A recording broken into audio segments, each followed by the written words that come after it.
Namaskar to all. Today I am going to start on Sale of Goods Act 1930. Firstly we start with introduction. Sale of goods act 1930 India में goods की sale और purchase के संबंध में है, जो 1 जुलाई 1930 को अप्लाई किया गया। इससे पहले यह इंडियन कॉन्ट्रैक्ट एक्ट 1872 के अंडर सेक्शन 76 से लेकर 123 के अंदर कवर था, लेकिन बाद में इसे डीपली जानने के लिए, इसके बारे में डीपली समझने के लिए इसे अलग से एक एक्ट बना दिया गया, जो आज सेल ऑफ गुड एक्ट 1930 कहलाता है। Sale of good act Jammu और कश्मीर को छोड़कर पूरे इंडिया पर एप्लीकेबल है, और इस एक्ट का मेन मोटिव जितनी भी फेयर ट्रेड प्रैक्टिसेस हैं उनको एश्योर करना है, और साथ साथ जो पार्टीज़ इन्वॉल्व हैं कमर्शियल डीलिंग में, बायर एंड सेलर, उनको प्रोटेक्शन देना भी इसका क्या है, एक मोटिव है। Now meaning sale of good act 1930, जैसे कि मैंने अभी पीछे बताया इंट्रोडक्शन में, इंडिया में गुड्स की सेल और परचेज के संबंध में है, और ये साथ साथ ये भी डिफ़ाइन करता है कि एक फ़िक्स प्राइस के बदले में या मनी कंसिडरेशन के बदले में ऑनरशिप एंड प्रॉपर्टी सेलर से बायर को कैसे ट्रांसफ़र होती है, और जिस सब्जेक्ट मैटर को लेकर ये डीलिंग की जाती है, ये कॉन्ट्रैक्ट किया जाता है, जिसे हम गुड्स कहते हैं, तो उसका जानना भी यहाँ बहुत ज़रूरी है। गुड्स जो सेक्शन 2 सब सेक्शन 7 के अंदर कवर है, every movable property is called goods which is transferable from one person to another person. लेकिन इसमें मनी और एक्शनेबल क्लेम शामिल नहीं है, क्योंकि मनी तो अपने आप में ही एक सोर्स है जिसके थ्रू जो है गुड्स सेलर से बायर को जो है ट्रांसफ़र होती हैं, जिसके बदले में सेल होती है। नाउ फंडामेंटल डेफिनेशंस, जब भी किसी एक्ट को स्टार्ट किया जाता है या एक्ट के अंदर जाया जाता है या उसके बारे में समझना होता है डीपली, तो उस एक्ट की कुछ फंडामेंटल डेफिनेशंस ज़रूर पता होनी चाहिए। फंडामेंटल डेफिनेशंस मीन्स जो उस एक्ट के मेन पॉइंट है, जो उस एक्ट के अंदर कवर होंगे, उनको समझना। तो सबसे पहले स्टार्ट करते हैं कॉन्ट्रैक्ट ऑफ सेल, क्योंकि सेल एक कॉन्ट्रैक्ट है। कॉन्ट्रैक्ट इसीलिए है क्योंकि दो पार्टी इन्वॉल्व है, सेलर एंड बायर, और दोनों के बीच में लीगल ऑब्लिगेशन अराइज है। अगर सेलर अपनी गुड्स को एक फ़िक्स प्राइस के बदले में भी डिलीवर नहीं करता है, या बायर उसे गुड्स के बदले में फ़िक्स प्राइस नहीं देता है, तो यहाँ पर लीगल ऑब्लिगेशन अराइज है। यानी आप ऐसा ब्रीच करने पर, चाहे वो सेलर करे चाहे बायर करे, आप कोर्ट का सहारा ले सकते हैं या आप उसे एनफोर्सेबल करा सकते हैं। इसीलिए सेल क्या है, एक कॉन्ट्रैक्ट है। तो सेल एक कॉन्ट्रैक्ट है जिसमें एक पार्टी, जिसे जो सेलर है, एक फ़िक्स कंसिडरेशन के बदले में, मॉनेटरी कंसिडरेशन के बदले में, जिसे प्राइस कहा जाता है, ऑनरशिप गुड्स की, और साथ साथ प्रॉपर्टी जिसे गुड्स बोलते हैं, वो भी क्या करता है, ट्रांसफ़र करता है। सेकंड डेफिनेशन इज़ गुड्स, ये मैंने अभी बताया, सेक्शन 2 सब सेक्शन 7 के अंदर कवर होता है। Every movable property is called goods, चाहे वो आपका इसमें जो है ज़मीन में जो घास उगाती है या फसलें हैं, वो भी आपकी क्या है, गुड्स हैं। लेकिन मनी और एक्शनेबल क्लेम इसके अंदर शामिल नहीं है। Price section 2 sub section 10, price barter system से अलग है।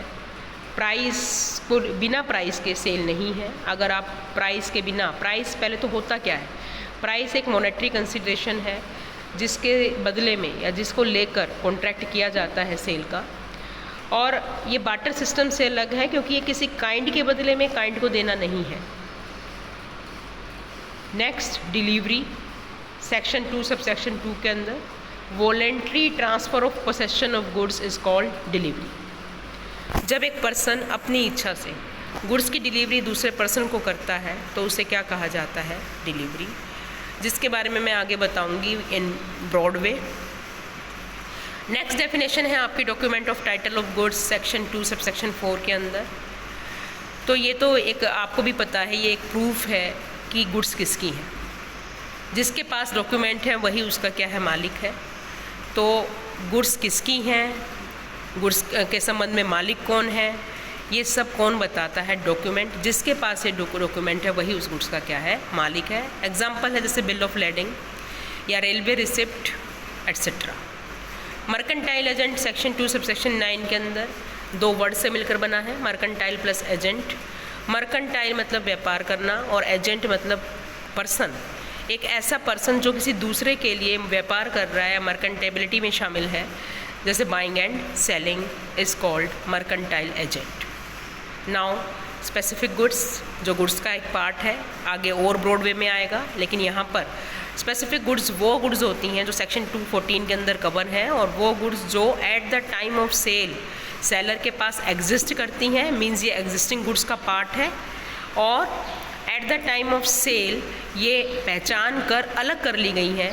जैसे कि मैं भी आपको एग्जांपल बताती हूँ कि अगर आप किसी क्रॉकरी की दुकान पर जाते हैं और वहाँ जाकर कहते हैं कि मुझे वही जार दो जो ब्लू जार वही चाहिए जो उस खिड़की पे रखा है, तो इसका मतलब अगर आप जाकर कहते हैं जार दे दो, तो इसका मतलब कोई भी जार हो सकता है, ये जनरल चीज़ है। लेकिन अगर आप जाकर स्पेसिफाई करते हैं, आइडेंटिफाई करते हैं कि मुझे वो खिड़की में रखा ब्लू जार ही चाहिए, तो इसका मतलब आपने क्या किया है? स्पेसिफिक गुड्स के लिए ऑर्डर किया है। नेक्स्ट फ्यूचर गुड्स, ये भी गुड्स का पार्ट है, सेक्शन 2 सबसेक्शन 6 के अंदर कवर हो रहा है। फ्यूचर गुड्स बिल्कुल जो आपके पास at the time of sale नहीं है, एग्जिस्ट नहीं करती, या तो वो सेलर कहीं से बाहर से मंगाएगा उसे, या मैन्युफैक्चर करेगा या प्रोड्यूस करेगा, और जैसे ही वो उसके पास आएंगी फिर वो उन्हें क्या करेगा? सेल करेगा। Contingent goods section 6 subsection 2। Contingent goods वो गुड्स होती हैं जो कंटिजेंसी पर डिपेंड है, मीन्स डिपेंड ऑन हैपनिंग और non happening of an event. जैसे अगर आप किसी से अमेरिकन पैराशूट लेने गए हैं, तो आपका सेलर आपको कहता है कि अभी मेरे पास अमेरिकन पैराशूट नहीं है, जैसे ही मैंने अमेरिका से आएंगे मैं आपको क्या है? डिलीवर कर दूँगा। Next one is buyer section 2 subsection 1। Buyer is a person who buy the goods, not only buy the goods but also agree to buy the goods, means जो ना सिर्फ गुड्स को ख़रीदता है बल्कि गुड्स को ख़रीदने का एग्रीमेंट भी करता है, वो भी बायर है। हो सकता है आप कंज्यूम नहीं कर रहे हैं लेकिन आप ख़रीदार हैं, हो सकता है आप कंज्यूम कर रहे हैं, आप ख़रीदार नहीं। तो कस्टमर में और बायर में भी क्या है? फ़र्क। Customer means customer and consumer में दोनों में फ़र्क है। कंज्यूमर कस्टमर हो सकता है, लेकिन कस्टमर भी ज़रूरी नहीं है कि क्या हो? कंज्यूमर हो। Next seller section 2 subsection 13। ये भी वही जो ना सिर्फ गुड्स को बेचता है बल्कि बेचने का एग्रीमेंट भी करता है, सेलर कहलाता है। Next one is property. Property means, क्योंकि ये सेल का कॉन्ट्रैक्ट है, सेल यानी वो सब्जेक्ट मैटर जिसे लेकर कॉन्ट्रैक्ट किया जाता है, और प्रॉपर्टी यहाँ पर आपकी गुड्स आएगी जिसमें दोनों तरह की प्रॉपर्टी शामिल है, means general property in sale. General property in sale जिसे आप क्या कहते हैं? गुड्स, जो मैं ऑलरेडी डिफाइन कर चुकी हूँ। नाउ फीचर्स या फिर आप एसेंशियल्स, क्योंकि कॉन्ट्रैक्ट है, कॉन्ट्रैक्ट के में कुछ बातें होना बहुत ज़रूरी है। अगर आपके अंदर वो कॉन्ट्रैक्ट में वो बातें नहीं हैं तो इसका मतलब वो आपका कॉन्ट्रैक्ट वैलिड कॉन्ट्रैक्ट नहीं है, तो हम इन्हें एसेंशियल्स भी बोलते हैं। फर्स्ट इज़ ये डिराइव्ड फ्रॉम कॉन्ट्रैक्ट एक्ट है, ये मैंने अभी बताया आपको, क्योंकि इंडियन कॉन्ट्रैक्ट एक्ट का ही ये पार्ट था 1 जुलाई 1930 को आने से पहले। तो ये कॉन्ट्रैक्ट एक्ट से ही डिराइव हुआ है, और जो भी एसेंशियल्स है कॉन्ट्रैक्ट एक्ट के अंदर होते हैं वो इसके अंदर होना भी इसकी क्या है? विशेषता है। केम इनटू फोर्स, ये ऑलरेडी बता चुकी हूँ कब आया है, 1 जुलाई 1930 को ये इंडिया में अप्लाई किया गया, एक्सेप्ट जम्मू और कश्मीर। कॉन्ट्रैक्ट ऑफ सेल है ये, बिल्कुल, क्योंकि लीगल ऑब्लिगेशंस कॉन्ट्रैक्ट है, कॉन्ट्रैक्ट एक्ट से डिराइव हुआ है, 2 पार्टी इन्वॉल्व है, one is seller, second is buyer, और साथ में लीगल ऑब्लिगेशन क्रिएट करता है। तो ये बिल्कुल इसमें कॉन्ट्रैक्ट एक्ट के सारे एसेंशियल्स मौजूद हैं, तो इसलिए ये भी क्या है? एक वैलिड कॉन्ट्रैक्ट है। डेफिनेशन ऑफ गुड्स ऑलरेडी बता चुकी हूँ, सेक्शन 2 सबसेक्शन 7 के अंदर कवर होती हैं। Every movable property which is transferable from one person to another person is called goods except money and actionable claim. Essential element, ये भी एक फीचर है इसका, क्योंकि वैलिडिटी इन्हीं एलिमेंट्स पर ही बेस्ड है। अगर ये एलिमेंट्स हैं तो ये कॉन्ट्रैक्ट वैलिड है, वरना ये कॉन्ट्रैक्ट वैलिड नहीं है। कंडीशन एंड वारंटी, क्योंकि सेलर जब भी किसी भी प्रोडक्ट को या अपने किसी भी गुड्स को बेचने के लिए मोटिवेट करता है बायर को, और वो इस तरीके से मोटिवेट करता है कि बायर उसके गुड्स को खरीदने के लिए बिल्कुल एग्री कर जाता है, तो वो अपनी कही गई बात से बंध जाता है, जिसे आप स्टिपुलेशन बोलते हैं। और इसी स्टिपुलेशन का पार्ट है कंडीशन एंड वारंटी। या तो वो कंडीशन लगा कर देगा या फिर वो वारंटी लगा कर देगा। तो इसके बारे में भी आगे पूरा चैप्टर है कंडीशन एंड वारंटी, वो आगे बताया जाएगा। Next, transfer of property and risk. बिल्कुल, सेल में ना सिर्फ प्रॉपर्टी, ना सिर्फ ओनरशिप, बल्कि रिस्क भी साथ साथ चलता है। गुड्स जिसकी हैं तो रिस्क भी उसी का है। सेल से पहले गुड्स सेलर की हैं तो रिस्क सेलर का है, एंड आफ्टर सेल गुड्स जो हैं बायर की हो गई हैं तो रिस्क भी किसका है? बायर का है। Performance of contract, yes, contract की परफॉर्मेंस इसमें शामिल है। मींस जब तक कॉन्ट्रैक्ट की परफॉर्मेंस नहीं होगी ये कॉन्ट्रैक्ट वैलिड नहीं होगा, क्योंकि आपको पहले भी अगर आपको पता है कि अगर इम्पॉसिबिलिटी क्रिएट हो जाती है या इम्पॉसिबिलिटी क्रिएट हो जाने से परफॉर्मेंस नहीं होती तो वो कॉन्ट्रैक्ट आपके वैलिड नहीं होते, वो आपके वॉइड होते हैं। तो परफॉर्मेंस यहाँ पर क्या है? Delivery and payment. डिलीवरी कौन करेगा? सेलर, एंड पेमेंट कौन करेगा? बायर। अगर मैं एक एग्जांपल कहूँ कि ए ने बी को 2.5 लाख में कार बेचने का एग्रीमेंट किया या कॉन्ट्रैक्ट किया, तो ए की परफॉर्मेंस क्या है कि वो एक फिक्स 2.5 लाख के बदले में कार उसको दे दे, यानी डिलीवर कर दे। और बी की परफॉर्मेंस क्या है कि वो कार के बदले में जो मनी कंसिडरेशन है, प्राइस है, उसे क्या कर दे? पे कर दे। नाउ राइट्स ऑफ पार्टीज़, तो ये जो एक्ट है सेल ऑफ गुड एक्ट जो है पार्टीज़ के राइट्स को बताता है। और राइट कब क्रिएट होते हैं? जब ब्रीच होता है। ब्रीच मीन्स अपने प्रॉमिस को तोड़ना। मीन्स अगर सेलर गुड्स देने से मना कर दे तो बायर के राइट क्रिएट हो जाते हैं, और अगर बायर पैसे देने से मना कर दे या प्राइस देने को मना कर दे या पेमेंट करने से मना कर दे तो सेलर के राइट क्रिएट हो जाते हैं। तो यहाँ पर ये है right of parties. Next, remedies. बिल्कुल, जैसे कि अभी ब्रीच करने पर राइट ही अवेलेबल है, तो वो राइट ही तो रेमेडीज़ हैं कि आप क्या कर सकते हैं। आप चाहें तो कॉन्ट्रैक्ट को कैंसिल कर सकते हैं, आप चाहें तो कंपनसेट करवा सकते हैं, आप चाहें तो स्पेसिफिक परफॉर्मेंस दिलवा सकते हैं। तो इस तरीके से जो है इसके रेमेडीज़ इसके अंदर बताए गए हैं। नीड एंड इम्पोर्टेंस, बिल्कुल, क्योंकि क्या ज़रूरत है, किस वजह से जो है इस एक्ट की नीड है और क्या इसकी इम्पोर्टेंस है। जैसे नीड में आप बता सकते हैं, आपको पता होना चाहिए कि जो सेल का कॉन्ट्रैक्ट है ये रेगुलेट करता है। सेल के कॉन्ट्रैक्ट को रेगुलेट करने के लिए इस एक्ट की ज़रूरत है, क्योंकि जब आपका एक्ट बन जाता है तो उससे रिलेटेड जब प्रोविज़न आ जाते हैं तो वो मान्य होते ही हैं। तो अगर ये सेल कॉन्ट्रैक्ट है, इसको अगर आपने रेगुलेट करना है, मींस इसको किसी एक्ट के अंदर जब तक ये नहीं होगा कवर, तो इसका मतलब ये जो है वैलिडिटी इसके अंदर नहीं होगी और लीगल ऑब्लिगेशन इसके अंदर नहीं होगी। बिजनेस ट्रांजैक्शन के संबंध में क्लैरिटी लाने के लिए इस एक्ट की ज़रूरत हुई। बिजनेस ट्रांजैक्शन मीन्स सेल कौन कर रहा है, सेल के क्या प्रोविज़न है, बाइंग के क्या प्रोविज़न है। नेक्स्ट, ओनरशिप और रिस्क किसका है ये इंश्योर करने के लिए। मैंने जैसे कि पहले बताया आपका, सेल से पहले ओनरशिप और रिस्क सेलर का है, सेल के बाद ओनरशिप और रिस्क किसका है? बायर का है। या फिर बायर और सेलर के राइट एंड ड्यूटीज़ को डिफ़ाइन करने के लिए। इवन अगर ब्रीच होता है तो क्या रेमेडीज़ एग्रीव्ड पार्टी के लिए अवेलेबल है, वो भी जानने के लिए या उस पर भी ध्यान आकर्षित करने के लिए ये आपका एक्ट जो है सामने आया है, sale of good act 1930। Importance, जैसा कि पीछे भी बताया गया है, बायर्स और सेलर को प्रोटेक्ट करता है, फेयर ट्रेड प्रैक्टिसेस को अप्लाई करता है, प्रमोट करता है, साथ साथ जो है कॉन्ट्रेक्चुअल ओब्लिगेशंस क्रिएट करता है, या फिर smooth functioning of commercial dealings में हेल्प करता है, उनकी स्मूथ फंक्शनिंग में हेल्प करता है। Now start with contract of sale. जैसे कि पीछे ही बताया, कॉन्ट्रैक्ट होने के लिए 2 पार्टीज़ का होना बहुत ज़रूरी है। एटलीस्ट 2 पार्टी, 2 से ज़्यादा भी हो सकती है, कम से कम 2 पार्टी। तो ये सेल का कॉन्ट्रैक्ट है, यहाँ पर 2 पार्टी आपको पता ही है, एक सेलर है, दूसरा बायर है। तो जब सेल का जो कॉन्ट्रैक्ट है अपना गुड्स को एक फ़िक्स कंसिडरेशन के बदले में या मॉनेटरी कंसिडरेशन के बदले में, जिसे आप प्राइस बोलते हैं, ऑनरशिप जो है गुड्स की और साथ साथ गुड्स यानी प्रॉपर्टी बायर को ट्रांसफ़र करता है, तो वो क्या कर रहा है, सेल का कॉन्ट्रैक्ट कर रहा है। तो सेल मतलब means immediate transfer of ownership है, और एग्रीमेंट टू सेल का मतलब है ऑनरशिप ट्रांसफ़र होगी लेकिन फ्यूचर में।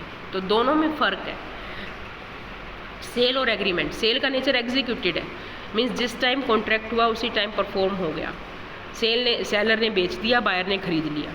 लेकिन एग्रीमेंट टू सेल है जिसमें परफॉर्मेंस यानी एग्जीक्यूटरी नेचर है, यानी परफॉर्मेंस जो है फ्यूचर पर डिपेंड है। आज एग्रीमेंट हो रहा है तो आपकी परफॉर्मेंस कब है, फ्यूचर पे है। दोनों का ही एग्जांपल मैं आपको बताऊंगी, वो आपका आगे नेक्स्ट पॉइंट में है। अब इसका सेक्शन 4 जो है सेल ऑफ गुड एक्ट 1930 से बता रही है, और ये ऑलरेडी मैं बता चुकी हूँ। सेल का कॉन्ट्रैक्ट मनी कंसिडरेशन यानी प्राइस के बदले में ऑनरशिप और गुड्स को ट्रांसफ़र करना है बायर को।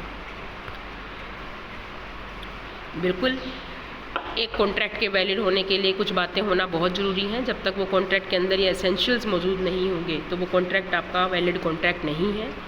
2 डिस्टिंक्ट पार्टी होनी चाहिए, यानी 2 अलग अलग पार्टी होनी चाहिए, जिसमें आपका सेलर एंड बायर है। सेलर जो मैंने पहले बताया, जो ना सिर्फ गुड्स को बेचता है बल्कि बेचने का एग्रीमेंट भी करता है, क्या कहलाता है, सेलर। और बायर जो ना सिर्फ गुड्स को खरीदता है बल्कि गुड्स को खरीदने का एग्रीमेंट भी करता है, वो क्या कहलाता है, आपका buyer. Goods section 2 sub section 7 के अंदर कवर है, ये ऑलरेडी बता चुकी हूँ। Agreed price means, agreed price इसे क्यों बोला है, क्योंकि वो प्राइस जिस पर एक पार्टी यानी सेलर अपनी गुड्स को बायर को देने के लिए क्या कर गया है, एग्री कर गया है, तो इसका मतलब ये क्या है, आपका agreed price. Transfer of property का ट्रांसफ़र मस्ट है। ऐसा नहीं है कि आप एग्रीमेंट कर रहे हैं और प्रॉपर्टी अपने पास रख रहे हैं, प्रॉपर्टी आपके अभी भी आपके पोसेशन में है, तो वो सेल नहीं है। और ये document of title of goods में मैंने ऑलरेडी बता दिया था कि ये आपका टाइटल जो है तभी ट्रांसफ़र है आपका तब जब आपने क्या किया है, गुड्स को ट्रांसफ़र या प्रॉपर्टी को ट्रांसफ़र किया है, यानी आप तभी उसके क्या है, मालिक। एक वैलिड कॉन्ट्रैक्ट के अंदर जितने भी एसेंशियल्स हैं, चाहे वो एग्रीमेंट होना चाहिए या फिर पर्सन्स जो हैं या पार्टीज साउंड माइंड होनी चाहिए, या पार्टीज़ के अंदर कॉन्ट्रैक्ट करने की कैपेसिटी होनी चाहिए, या पार्टीज़ जिस ऑब्जेक्टिव को लेकर बात रखें या एग्रीमेंट करें वो ऑब्जेक्टिव लीगल होना चाहिए, पार्टीज़ के द्वारा की गई बात में सर्टेनिटी होनी चाहिए। तो ये जितने भी एसेंशियल्स एक वैलिड कॉन्ट्रैक्ट के लिए हैं, वही एसेंशियल्स इस एक्ट के अंदर भी होने चाहिए, तभी ये कॉन्ट्रैक्ट भी क्या है, आपका वैलिड कॉन्ट्रैक्ट है। बायर एंड सेलर ऑलरेडी बता चुकी हूँ, तो की पॉइंट्स जो हैं बायर के, must be competent to contract, यानी इंडियन कॉन्ट्रैक्ट एक्ट 1872 के अंदर जो कॉम्पिटेंसी बताई गई है 3 पॉइंट के अंदर, कि साउंड माइंड होना चाहिए, मेजर होना चाहिए 18 साल से ऊपर, और साथ साथ not disqualify by any other law, कि किसी और दूसरे कानून में वो डिस्क्वालीफाई डिक्लेयर नहीं होना चाहिए। और बायर कोई भी हो सकता है, individual company, any individual company, partnership firm, कोई भी लीगल एंटिटी बायर हो सकती है। ठीक है। सेलर की पॉइंट है, ये भी कॉम्पिटेंट होना चाहिए, और ये भी इंडिविजुअल भी हो सकती है या कोई लीगल एंटिटी भी इसकी हो सकती है। गुड्स मैं ऑलरेडी डिस्कस कर चुकी हूँ। गुड्स के अंदर स्टॉक, शेयर, फसलें या घास, ये भी सब क्या है, या हर वो चीज़ जो ज़मीन से जुड़ी हुई है वो भी आपकी क्या कहलाती है, गुड्स कहलाती है। गुड्स 3 टाइप के हैं, existing, future and contingent. Existing goods के अंदर भी 3 पार्ट हैं, स्पेसिफिक, असर्टेन और अनअसर्टेन गुड्स। तो मैं स्टार्ट करती हूँ एग्जिस्टिंग गुड्स से, जो at the time of sale seller के पास हैं, तो उन्हें आप क्या कहते हैं, एग्जिस्टिंग गुड्स। यानी आपने ख़रीदने गए हैं, तो आप जिस गुड्स को लेना चाह रहे हैं और वो गुड्स अगर उसके पास एग्जिस्ट करती है, तो इसका मतलब वो गुड्स कौन से हैं, आपके एग्जिस्टिंग गुड्स हैं। जैसे मैंने आपको अभी जार वाला एग्जांपल दिया, ब्लू जार वाला एग्जांपल दिया,